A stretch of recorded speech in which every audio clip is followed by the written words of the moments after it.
Hello বন্ধুরা, এই মুহূর্তে আমরা রয়েছে এখন তপোবনে। তো যেখানে সীতামা লব কুশের জন্ম দিয়েছিল, সেখানে আমাদের হিন্দু ধর্মের একটি পবিত্র জায়গা তপোবন। তো আমরা এমন টাইমে এসেছি যে তোমাদের অনেক কিছুই ঘুরে দেখাতে পারলাম না।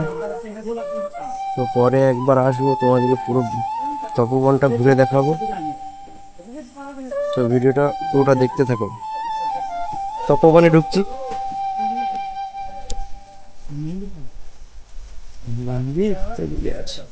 ওই তো আশ্রম আছে।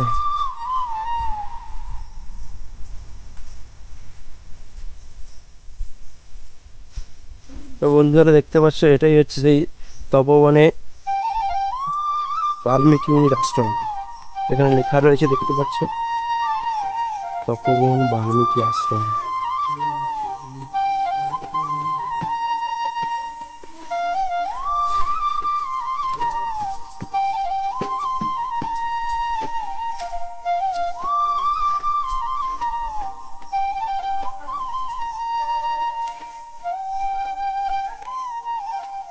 একটু নিচে আসবেন না, আসুন একটু।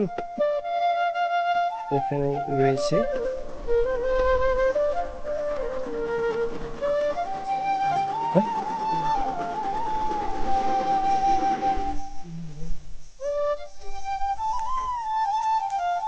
সে ছবি কত রয়েছে,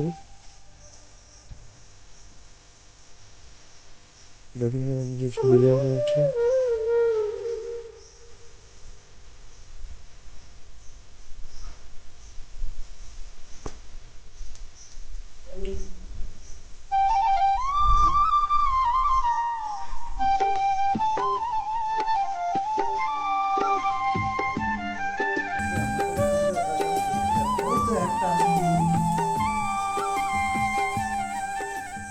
জয় শুভ শান্তি।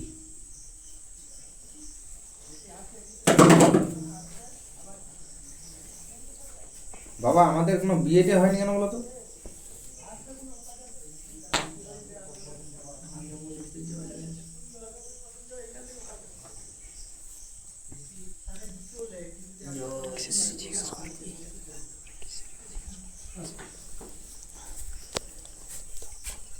আমি প্রণাম করি।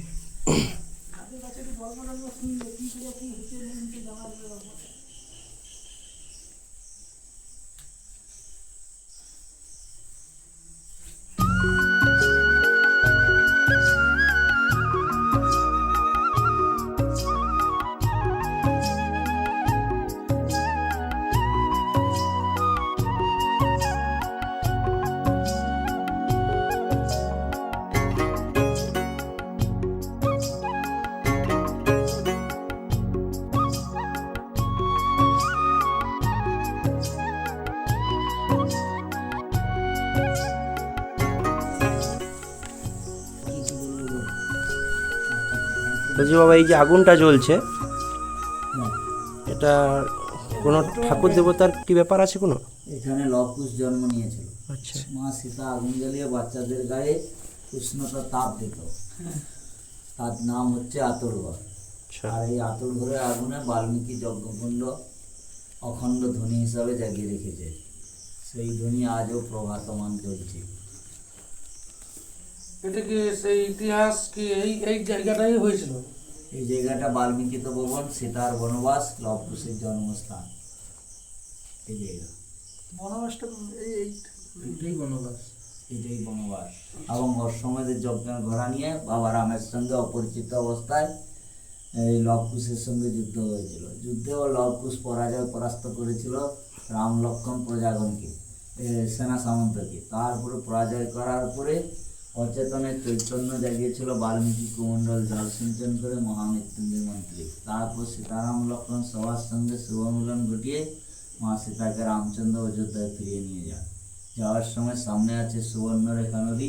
সেই নদীর তীরে প্রভু রামচন্দ্রের ধনুকে তীর পড়ে গেল। সেখানে প্রভু রামচন্দ্র রথ থামিয়ে মায়ের ইচ্ছা জাগলো শিব পূজা করতে। সুবর্ণরেখা নদী চড়ে বালি দিয়ে শিবলিঙ্গ স্থাপন করে নিজ হাতে প্রতিষ্ঠা করিয়া নাম দিলেন রামের নামে রামেশ্বর। আর একটা রামেশ্বরম আছে তামিলনাড়ুতে, সেখানে প্রভু রামচন্দ্র যখন সাগরে সেতু বেঁধেছিলেন আগে দেবাদিদেব মহাদেবের পুজো করেছিলেন, তার নাম সেতু বন্ধন রামেশ্বরম। এটা হলো বাল্মীকি রচিত রামায়ণ তপোবন। এইরকম তপোবন ভারতবর্ষে 8, 10, 12টা আছে।